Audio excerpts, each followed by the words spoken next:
Broad public good. So how does Scott pull all these threads together, these different stories? Welcome back to the Deep Dive. Great to be here. So today we're jumping into something brand new, a book that's definitely getting some attention. Right. It's American Identity, Yeah, a Christian Tapestry yeah, by U.S. Senator Tim Scott. exactly. And our mission for this deep dive is really to unpack his core arguments. And look at the stories he uses, right? Yeah, spotlight those individual stories he brings up and just sort of understand the bigger picture of this work. It's set for release August 5, 2025.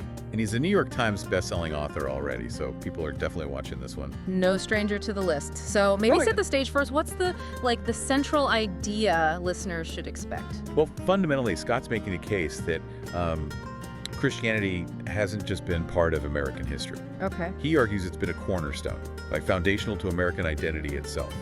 In every state, he says, every decade. Wow, okay. Foundational how? He contends that this influence, specifically Christian thought and values, directly fueled progress. Progress in what areas? Things like law, education, healthcare, social welfare.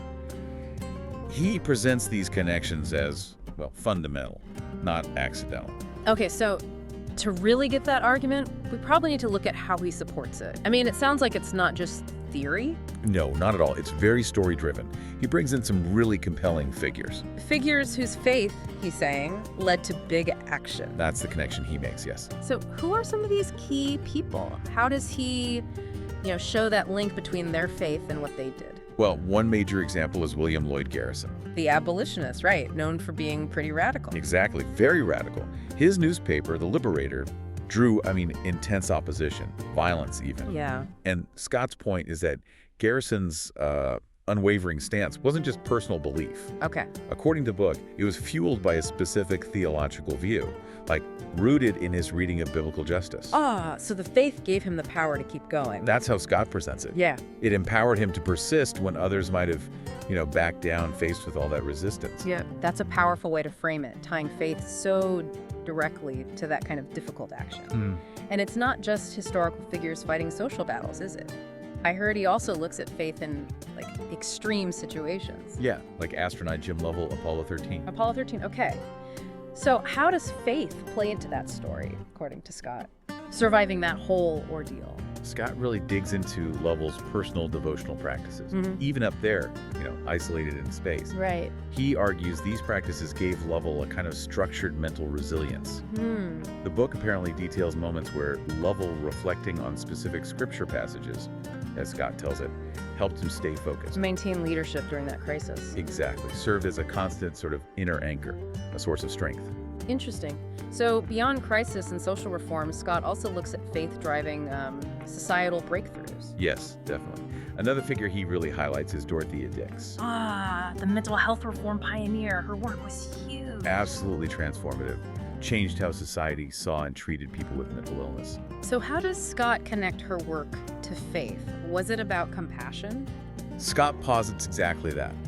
That her deep empathy, her tireless advocacy, it was directly informed by her Christian faith. Okay. He argues it gave her this profound sense of duty, a duty to care for the marginalized, the suffering. So the book links her personal beliefs directly to those public actions, those systemic changes she fought for. That's the argument. Yeah. That her conviction translated into concrete change.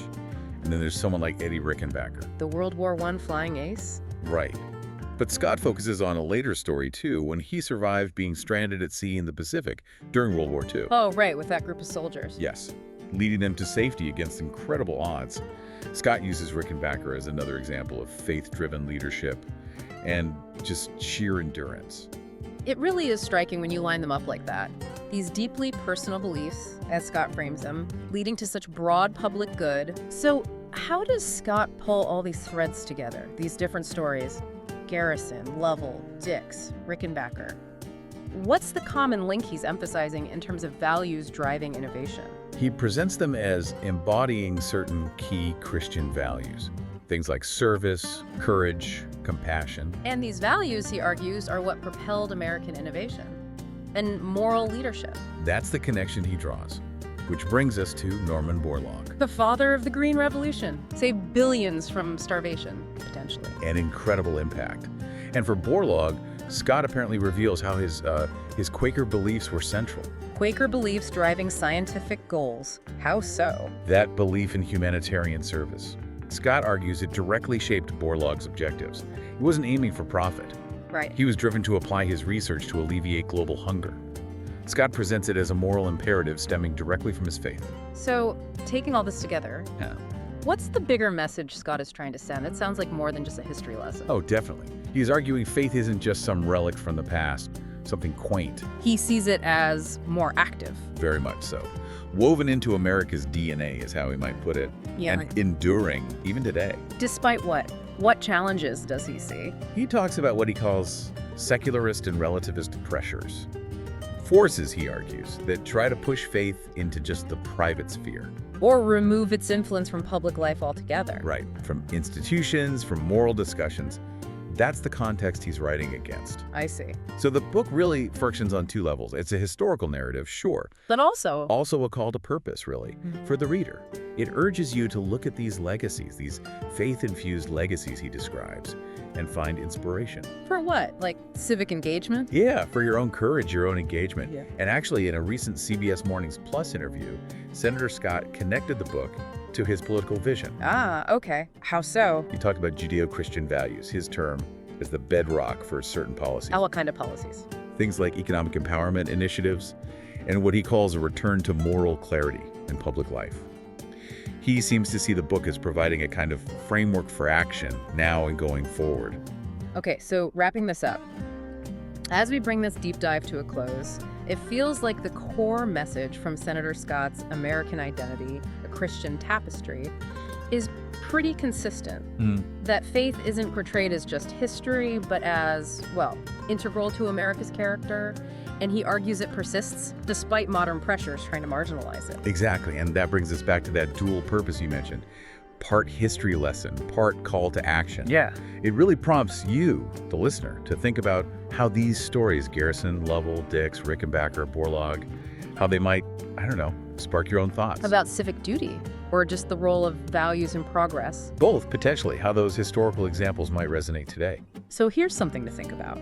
How do these individual stories of service, courage, and compassion that Scott highlights in American Identity, a Christian Tapestry, how do they reshape your understanding of historical innovation and moral leadership in America? And maybe, what could that mean for right now, for the present moment? Yeah, as you reflect, maybe consider how different ways of looking at history, whether through a lens of faith or economics or social movements, how they shape our understanding of the same events. And what that tells us about the complexity of American identity today. Lots to mull over. Grab One Nation, Always Under God by Tim Scott. Now on sale for $21.95. Don't miss this chance to build good habit and achieve remarkable results. Buy now, today.